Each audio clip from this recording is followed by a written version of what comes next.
do versículo 1 ao versículo 4, irmãos. Assim está escrito na palavra do nosso Deus. A palavra do Senhor que veio a Jeremias dizendo: levanta-te, desce à casa do oleiro, e lá te farei ouvir as minhas palavras.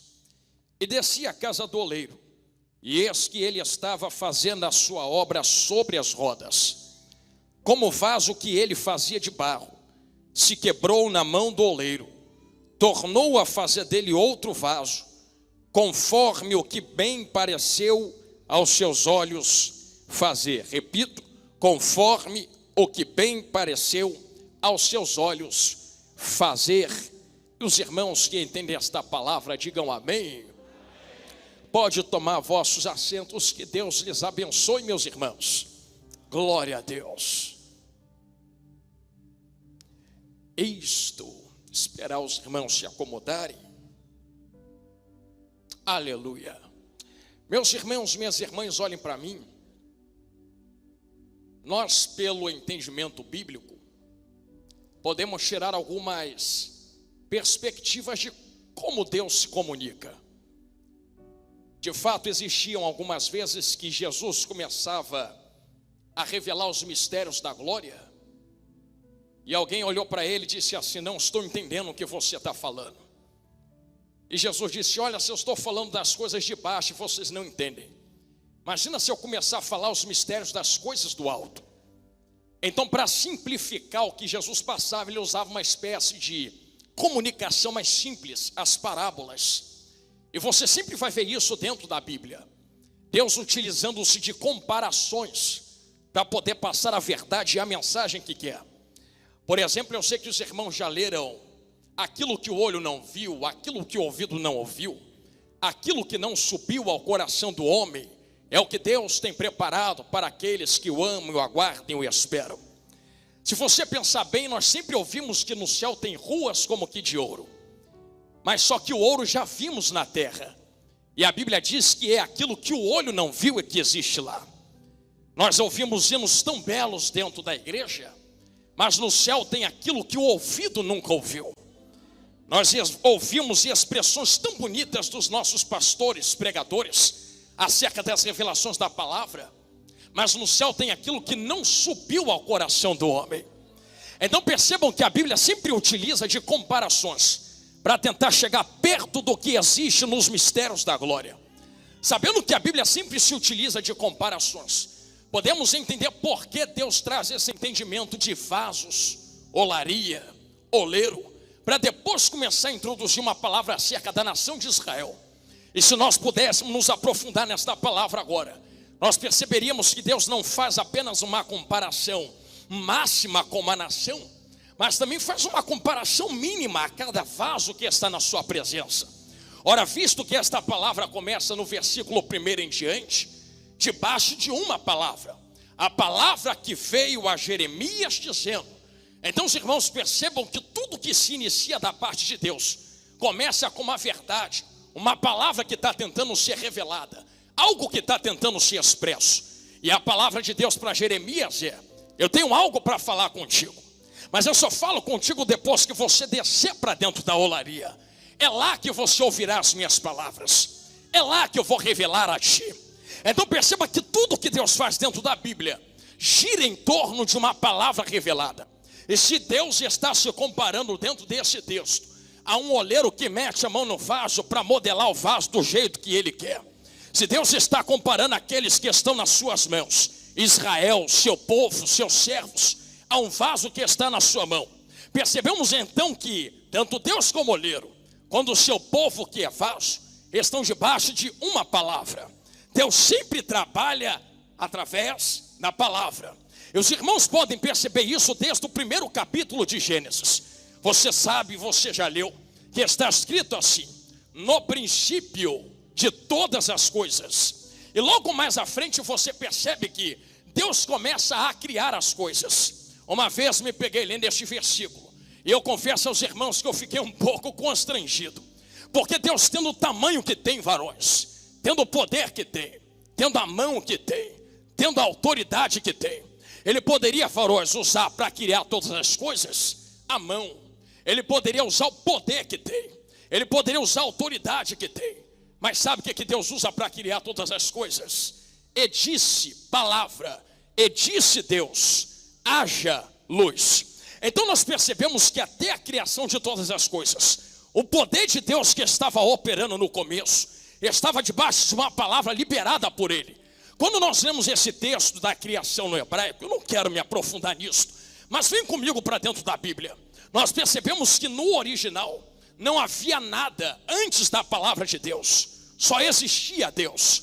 E não me pergunte de onde Deus veio, porque eu não sei te responder. Deus não veio de lugar nenhum, porque Ele sempre esteve onde está. Ninguém criou Deus, ninguém colocou Ele lá, Ele sempre esteve onde está. Sempre teve o poder que tem, sempre possuiu a glória que teve. Eu desafio alguém aqui dentro esta noite a me dizer quem criou Deus, quem é a mãe de Deus, quem colocou Deus aonde está, quem deu o trono para Ele, quem depositou glória nele, quem outorgou autoridade a Ele. Deus não nasceu porque sempre esteve lá. Deus não foi criado porque sempre esteve lá. Ninguém lhe outorgou autoridade porque Ele sempre foi dono de toda a autoridade. E eu sei que isso dá um nó na nossa cabeça, porque nós, como simples vasos e seres humanos, precisamos sempre de um ponto de partida. Deus não. Deus não tem ponto de partida porque sempre existiu. Quem tem ponto de partida somos nós. E Deus no princípio de todas as coisas. A palavra expressa que não havia nada antes da palavra de Deus. Eu quero ser categórico no que eu vou falar agora, para a nave da igreja, para quem está na minha retaguarda e quem está na galeria. Que os cientistas, através da física e da química, criaram uma lei. E eu sei que tu já escutou esta lei dentro da escola. A lei diz que não dá para criar uma coisa do nada. Só dá para transformar algo que já existe em outro algo. Você pega esse paninho e transforma em outro algo. Pega esta roupa, transforma em outro algo. Pega energia, transforma em outro algo. Só que olha o que a Bíblia expressa. A Bíblia diz que antes da palavra não havia nada. Aí tu explica isso para um cientista, e cientista diz assim: não, vocês cristãos são loucos, porque pela lei da física, da química, não dá para criar alguma coisa do nada. Eu imagino Deus olhando, já entenderam, né? Deus olhando para todos os cientistas e dizendo: como é que é? Vocês estão falando para mim, logo para mim, que não dá para criar alguma coisa do nada? Dá um nada aqui na minha mão. Aí ele pega e começa: haja, haja, haja, haja, haja, haja. Deus usa o nada como matéria-prima para criar todas as coisas. Eu posso abrir um parênteses em forma de profecia para a tua casa, para a tua vida, já entendeu, né, varão? É porque eu sei que tem gente que às vezes expressa esta frase: a minha casa é o nada, a minha família é o nada, meu ministério é o nada, eu não sou nada.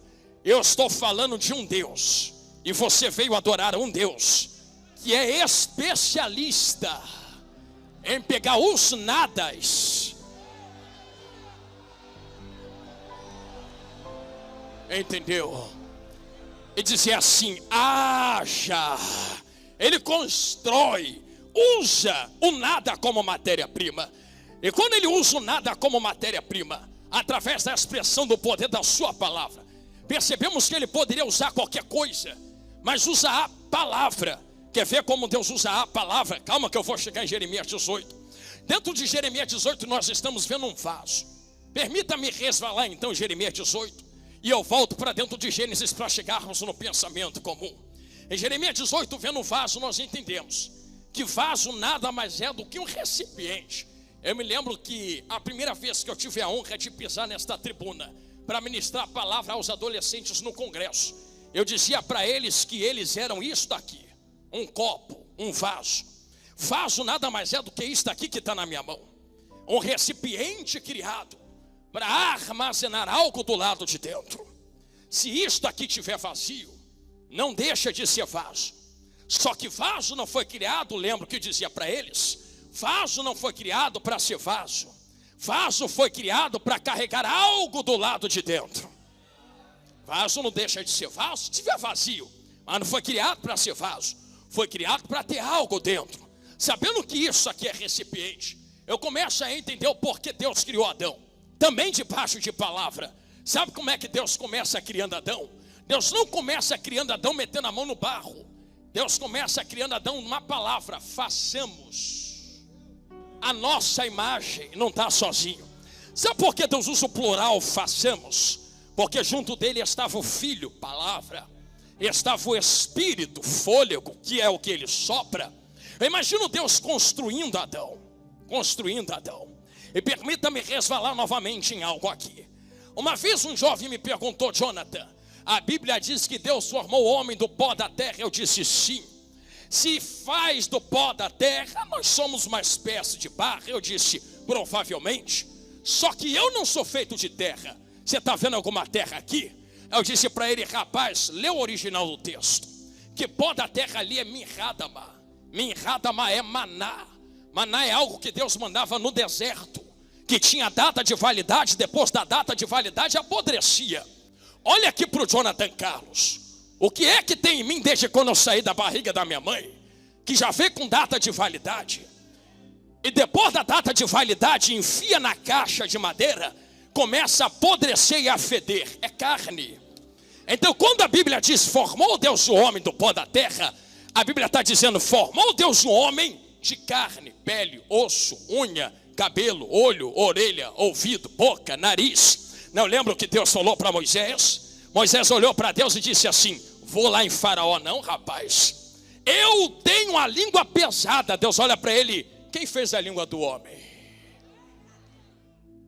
Quem fez o pé do homem? Quem fez a mão do homem? Quem fez a cabeça, a orelha?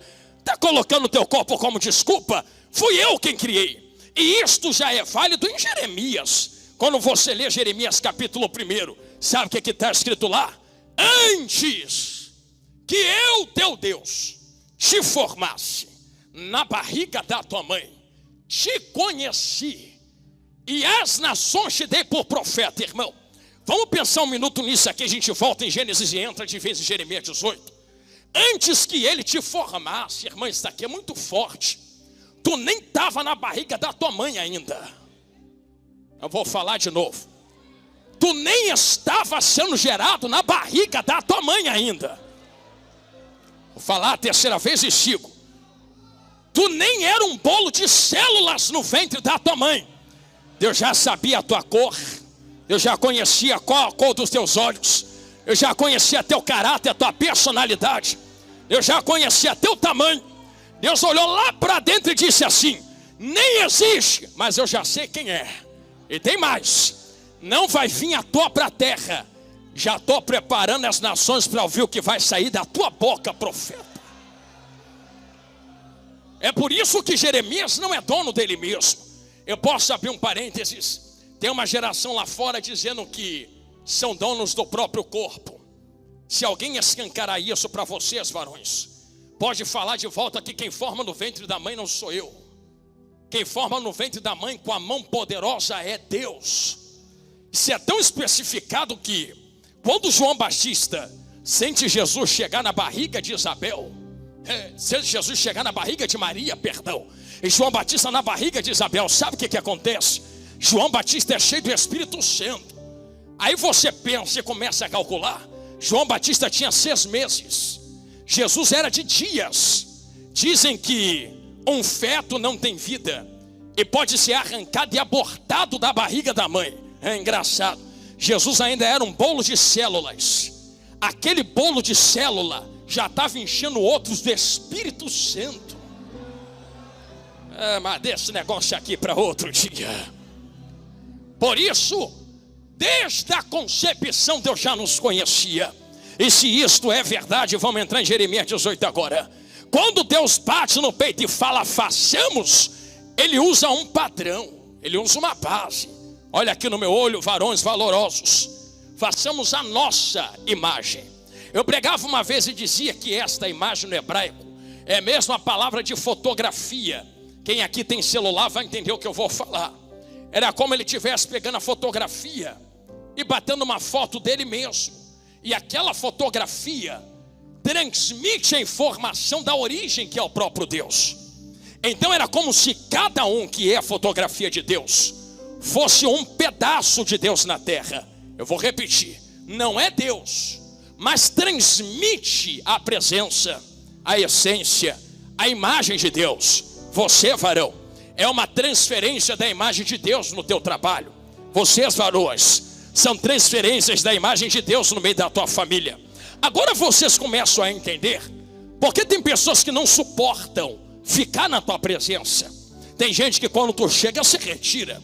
Tem gente que quando tu se levanta fala mal de tu, tenta te perseguir, chicoteia você pelas costas, tenta te esfaquear e puxar teu tapete.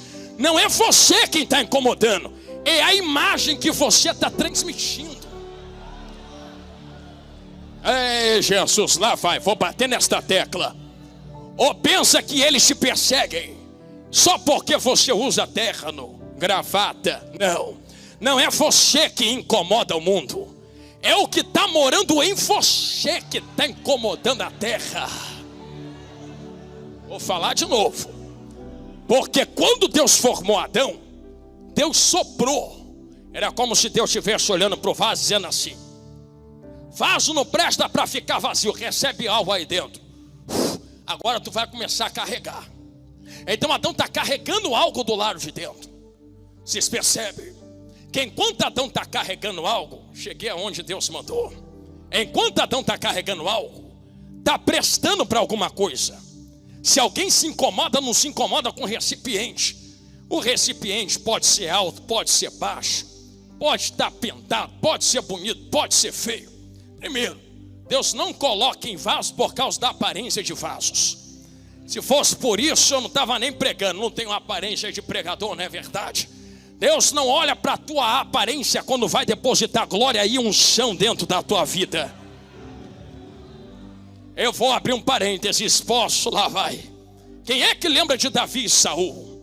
Quando Deus chama Saul, os dois são vasos. Que fique claro. Ah, Jonathan, mas Saul era muito ruim. É vaso também. Todo mundo que está na terra é vaso. Até Adolf Hitler era vaso. O problema não é ser vaso, o problema é o que ele carregava do lado de dentro. Todo mundo é vaso. Tem gente que é vaso, mas está carregando demônios. Tem gente que é vaso, mas está carregando o Espírito Santo. Tem gente que é vaso, mas está vazio. Tem nem demônio, tem nem espírito, sabe? Nem para que está na terra. Mas eu olho para vocês e digo que quando Davi estava diante de Samuel, uma unção desse, eu vou falar devagarinho, sobre a cabeça de Davi, já tinha descido antes na de Saul.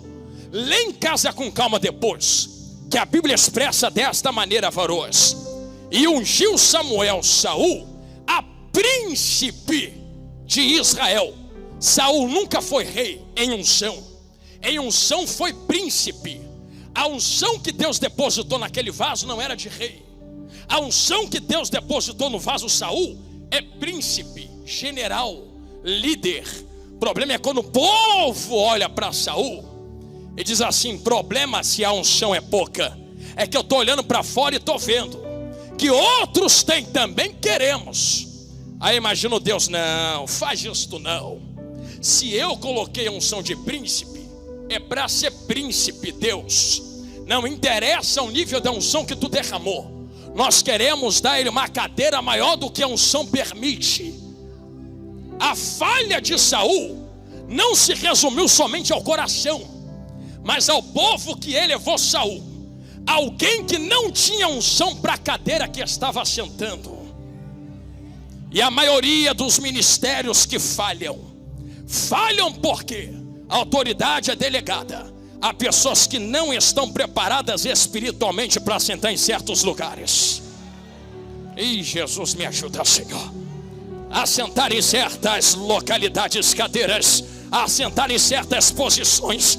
Eu vi uma palavra certa vez e eu guardei no meu coração.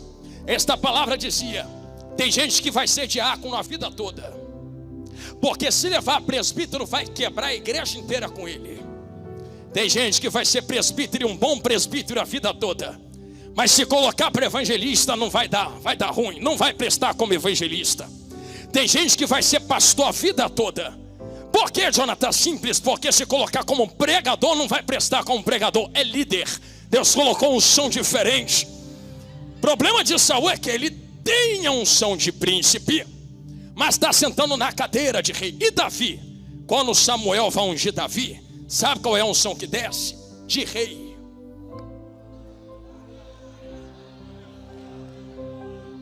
a unção é maior. A unção que repousa é maior.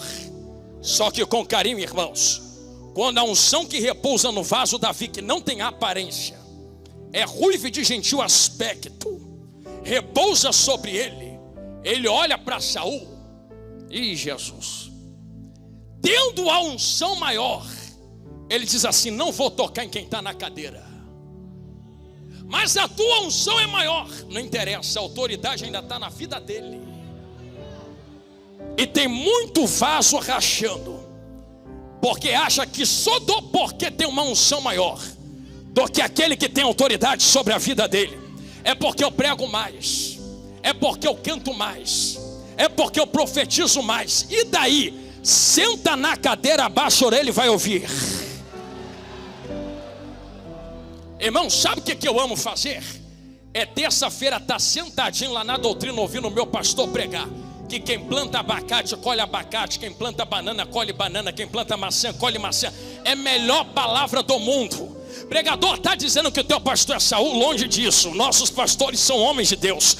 Eu estou dizendo acerca de unção que repousa no vaso e autoridade que repousa no vaso. A minha unção não me dá autoridade nem legalidade para me levantar contra quem está sentado na cadeira acima de mim. Será que você pode liberar isso para um varão que está do teu lado? Diga: a tua unção, diga: a tua unção, vaso, não te dá legalidade para se levantar contra teu líder, se levantar contra teu pastor, se levantar contra o presidente, se levantar contra quem está acima. Diga: a unção não está acima de autoridade. A unção funciona debaixo de uma palavra de autoridade. É por isso que você vê pregadores que pregam muito, mas estão quebrados. Cantor que abre a boca, a glória desce, mas pergunta: onde é a tua igreja? Sei aonde, está em qual lugar, anda por onde? Teu pastor te conhece, sabe por onde tu está andando? Tem unção, mas está quebrando a autoridade. E Deus é um Deus que não quebra a autoridade, nem a que está instituída na terra. Me prova na Bíblia, pregador, agora para a gente entrar em Jeremias 18. Quando Deus chama Moisés, Deus pega Moisés diante do povo e diz assim: Moisés, eu sou Deus, mas o líder da nação é você. Vai lá e pega 70 atrás aqui na minha frente. Você acha que Deus já não sabia quem Moisés ia trazer? Deus poderia botar Moisés no canto e dizer assim: já que eu sou Deus, a minha autoridade, a minha glória, meu é o poder, fica aqui no canto que eu vou na frente, que eu já sei quem tu escolhe. Deus não quebra a autoridade que está na vida de Moisés. Quem colocou foi ele mesmo. Deus não combate a autoridade que ele mesmo coloca. Ele diz assim: eu sou Deus, mas você foi instituído como líder. Pega a autoridade que tu tem, traz 70 aqui na minha frente. Deus não quebra. E sabe como Deus trata quem quebra a autoridade? O primeiro, expulso do céu. O segundo, expulso do jardim. E Jesus lá vai. É por isso que ele pega o vaso, Adão, e diz assim: Adão, tu quebrou a autoridade, rapaz. Tu não vai poder ficar dentro do jardim. Só que aqui é que está a vírgula onde eu queria chegar. Quem me ouve, diga amém. Plano de Satanás. Satanás pensou que ia vencer Deus, pastores. Meus pastores, meus irmãos de púlpito, de altar, companheiros de ministério. Satanás pensou que ia vencer Deus.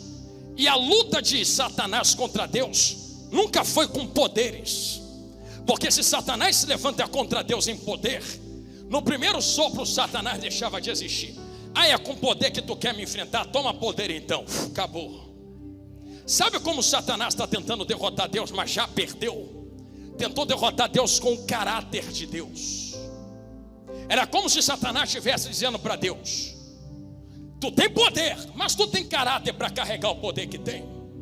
Então é o seguinte: está aqui o vaso que tu criou, Adão. Acabou de pecar contra ti, eu induzi, ele cedeu. A tua palavra, você é juiz. Um juiz que é 100% santo. Imagine Deus: é isto mesmo. Se tu é santo, tu não quebra a tua lei. É isto mesmo. Você ama eles? Amo muito. Se você ama eles, você vai perdoar, não vai? Vou. Agora tu tem um abacaxi na mão, Deus. Já entendeu? porque eles pecaram. Vai pegar esse vaso rachado chamado Adão e vai continuar colocando azeite da tua presença dentro, colocando o pecado para debaixo do tapete? Resolve esse problema aí agora que eu quero ver. Porque Deus, se você ignora o pecado deles e continua se relacionando e derramando azeite, o azeite vai vazar na rachadura do vaso. Tu vai falar para todos os anjos: eu quebro a minha própria lei só porque amo os vasos. Se tu quebra a tua própria lei porque ama eles, tu não merece o poder que tem. Resolve esse abacaxi agora aí que eu quero ver. Mata eles, porque o salário do pecado é a morte. Só que se Deus mata vocês, como é que vocês se relacionam com Deus? Morto não fala, morto não pensa, morto não reproduz som. Então vocês não poderiam pagar o salário do pecado. Se Deus ignora o pecado, não merece o poder que tem. Satanás derrota ele no caráter dele. Os anjos olhariam para Deus e diriam: eu vou servir a esse Deus que nem a própria palavra cumpre. Lembra, tudo está debaixo de palavra. Resolve aí agora esse abacaxi que eu quero ver, Deus. Imagine Deus olhando para toda a existência e dizendo assim: pastora Edna, eu tenho a solução. Pastor Tacílio, pastor José, imagine ele olhando e dizendo: eu tenho a solução e a saída. Se eles não podem ir, eu vou montar a maior olaria de todos os tempos. Aonde é a maior olaria de todos os tempos? Jeremias 18 é uma sombra, é um resquício. A maior olaria de todos os tempos se chama Calvário.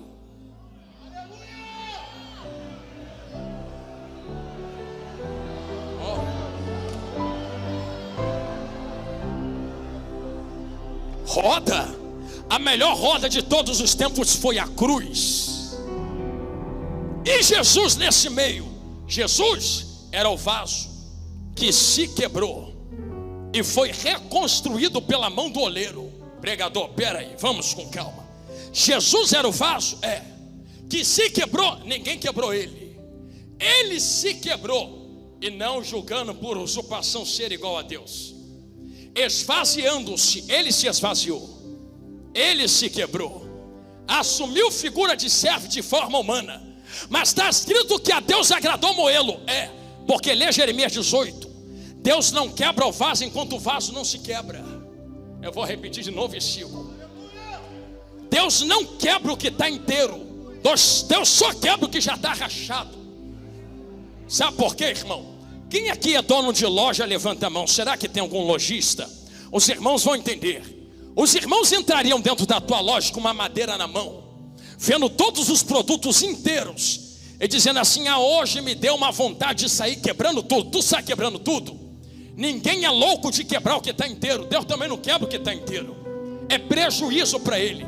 Deus só quebra o que já está rachando, porque ele não quebra para matar. Eu quero que os irmãos pensem. Ele quebra para reconstruir o que estava se quebrando. Se Jesus se quebra, Jesus não se quebra porque merecia viver aquilo que estava vivendo. Era simples. É porque lá em Gênesis, Deus liberou uma palavra. É sempre palavra, não é? Ele olhou para a cara da serpente de Adão, de Eva, e disse assim: dá todos esses vasos a caminho do inferno, mas dá semente da mulher nascerá. Deus já estava arquitetando o plano.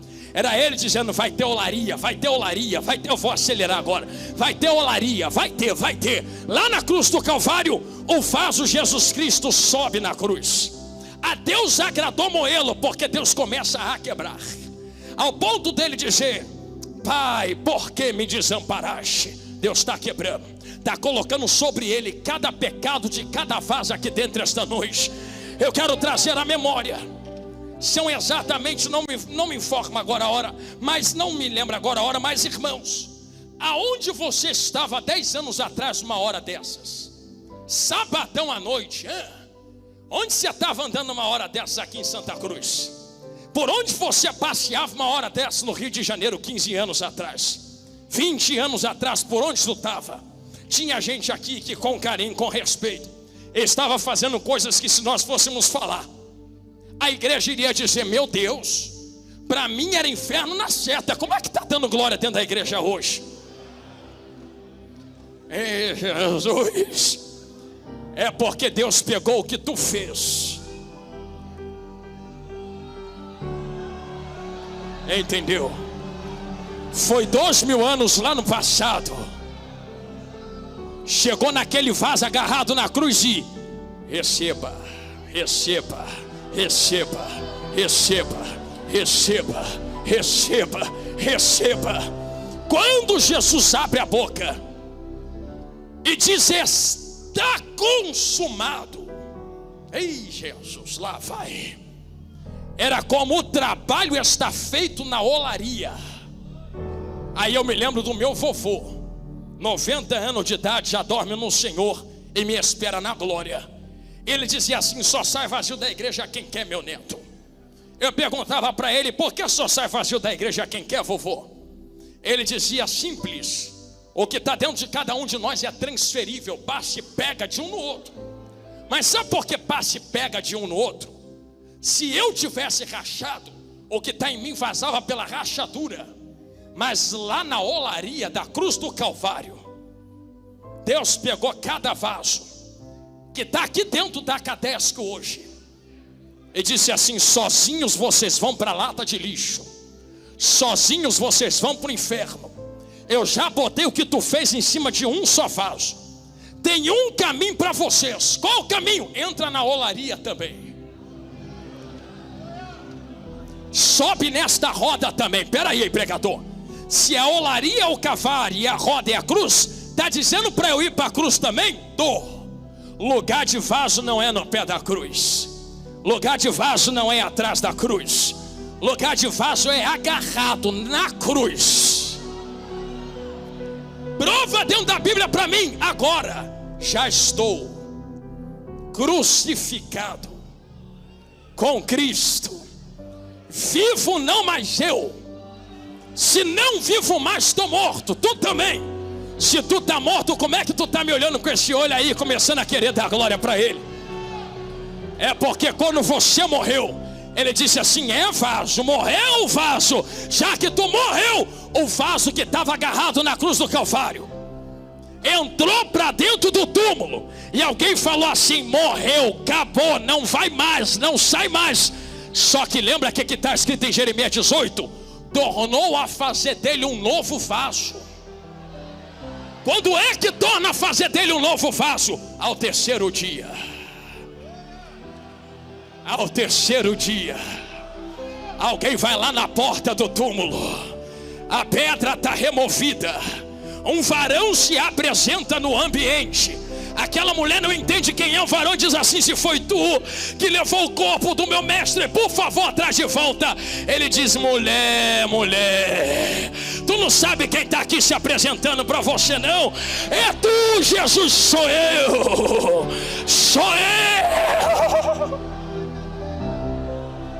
Amanacau entre Kelemitawa Anubi Catalevarúcia. Eu quero usar os 5 minutos que me restam, a 10 minutos, para entregar um alerta a esta igreja. Que alerta é este, pregador? É que se vocês foram feitos vasos na cruz do Calvário e na olaria de Deus, entendam quem nós somos na face da terra.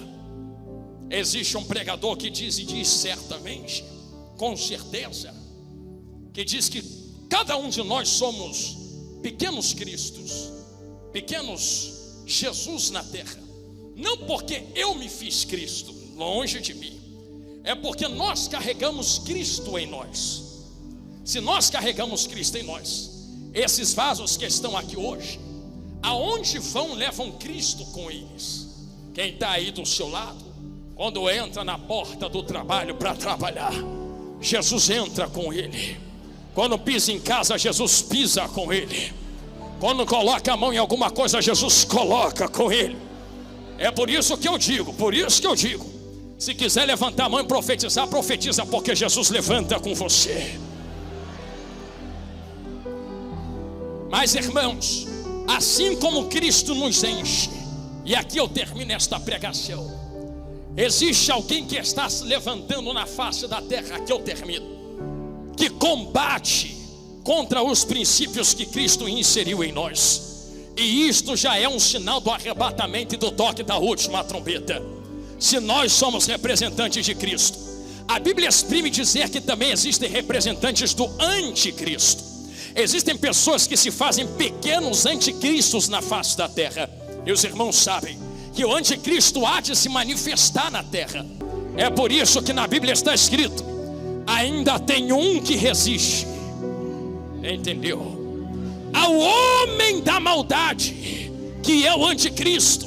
Aí tem gente que diz: aquele que resiste é a igreja. Não é a igreja, é o que está morando na igreja. Sabe por que o mundo está se levantando contra os vasos? Sabe por que os governos estão se levantando? Sabe por que o sistema está se levantando? Não é por causa da olaria, não é por causa dos vasos, é por causa do azeite que ele armazenou dentro dos vasos. O que mais esse mundo quer, obreiros, varões, é que nós percamos esta essência do lado de dentro. Eu me lembro muito bem de cultos nossos que nem precisava de muita força. Meu vovô só começava cantando assim: firme nas promessas do meu Salvador, meu Deus do céu. Era criança de 5 anos entregando profecia. Era os anciãos tendo visões dentro da igreja. Eu lhe pergunto: o azeite mudou? Não. O que o mundo quer é fazer-nos esquecer que esse azeite ainda está aqui em nosso meio. E se somos vasos na olaria de Deus, o passado ficou para trás. Hoje é a nova história na mão do oleiro. E se isto é verdade, eu largo esse microfone agora, e nas nossas cabeças, porque o Espírito Santo nunca desce sempre desce sobre a pessoa. O que desce na pessoa é demônio. Espírito Santo desce sobre desceu sobre Jesus no batismo, desceu sobre os apóstolos em Atos 2, desceu sobre Davi através do azeite, desceu sobre Ezequiel no vale. É sobre. Se é sobre que desce, se prepare. Ele não vai descer do céu. Ele já desceu em Atos 2, já está entre nós. O que acontece agora é multiplicação de azeite entre os vasos. Eu não te pedi isto até agora, não te pedi. Você pode me suportar só este instante? Segure a mão do obreiro que está do seu lado aí. E isto, me suporte só esta vez. É a primeira e última vez que eu lhe peço isto. Jonathan, por que tu pediu para eu segurar a mão de quem está do meu lado? Eu estava lá em Brasília. Eu vi quando o nosso bispo Samuel Ferreira disse: irmãos, nós precisamos do Espírito Santo de Deus. Aquela palavra entrou fundo no meu coração, porque o Espírito Santo está entre nós. Ele se multiplica entre nós e vai enchendo um vaso no outro. Você quer ver só? Para que tu pediu para eu segurar as mãos? Meu vovô de 90 anos me ensinou: se é transferível, pega na mão de quem tem, porque quem tem transfere para tu. Olha lá, já começou.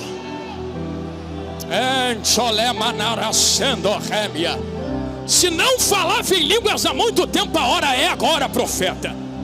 A hora é agora, varão. Estão preparados? Feche vossos olhos e aqui eu termino. O azeite não vai descer. O azeite já desceu em Atos 2. O que tem agora é multiplicação do azeite entre os vasos, entre os vasos, entre os vasos, entre os vasos, entre os vasos, entre os vasos, entre os vasos, entre os vasos. Receba renovo da parte de Deus agora, agora, agora, agora, agora, agora, agora, agora. Olha lá.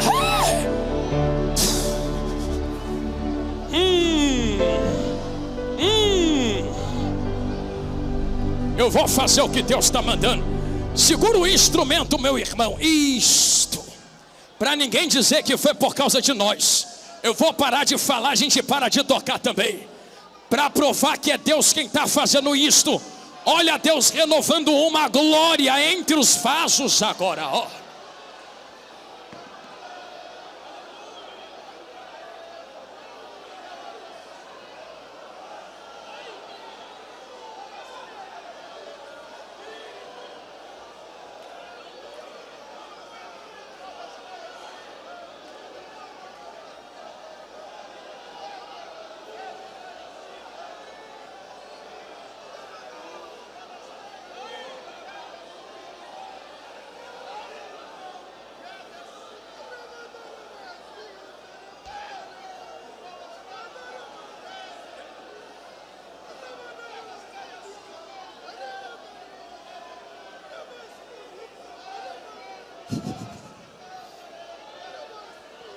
Quanto tempo tu não chora na presença de Deus? Quanto tempo tu não é renovado nesta graça?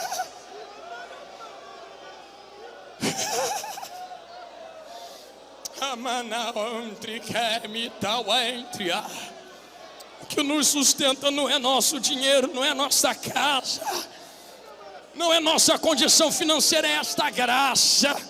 É esse azeite presente dentro dos vasos. Aleluia. Que nunca falte óleo sobre a sua cabeça. Eu convido a igreja, com a permissão do nosso pastor, pastor, se coloque sobre seus pés em nome de Jesus, meus irmãos. Eu sinto Deus aqui. Oh,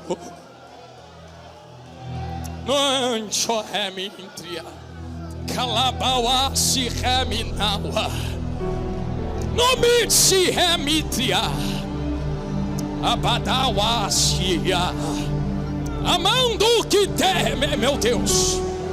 Tem um varão passeando entre nós. Negador está falando da boca para fora, então tá bom. Tem um varão passeando entre nós. Varão, prova que tu está entre nós.